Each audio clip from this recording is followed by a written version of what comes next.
বিসমিল্লাহির রহমানির রহিম। আপনারা জানেন যে আমরা আমাদের মাননীয় প্রধানমন্ত্রী তথা আমাদের স্বরাষ্ট্রমন্ত্রী মহোদয় এবং আমাদের কিছু আইজিপি স্যার তাদের নির্দেশনা রয়েছে মাদক এবং ক্যাসিনো ইস্যুতে জিরো টলারেন্স। পাশাপাশি যে কোনো ধরনের অবৈধ চোরাচালান ইস্যুতেও তাদের সুনির্দিষ্ট নির্দেশনা রয়েছে। তারই লক্ষ্যে পাশাপাশি আমাদের বিশেষ অভিযান চলমান রয়েছে পুলিশ সপ্তাহ উপলক্ষে।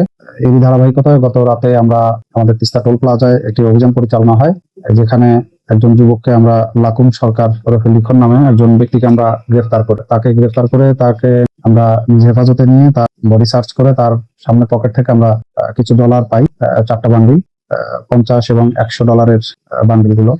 সেগুলো আমরা যাচাই বাছাই করার প্রাক্কালে আরো জানতে পারি তার শরীরে আরো অন্যান্য স্থানেও ডলার রয়েছে। তো এক পর্যায়ে তার শরীরের বিভিন্ন স্থান থেকে গোপনাঙ্গের অংশ থেকেও কিছু বের করেছেন। সব মিলিয়ে 11টি বান্ডিল আমরা উদ্ধার করতে পেরেছি, যেখানে সব মিলিয়ে প্রায় $1,59,300 রয়েছে। 1581টি 100 টাকার এবং $50 নোট রয়েছে 24টি, যার বর্তমান বাজার মূল্য প্রায় 2 কোটি টাকা। তো এই ইস্যুতে আমরা ইতিমধ্যে মামলা রুজু করিয়েছি।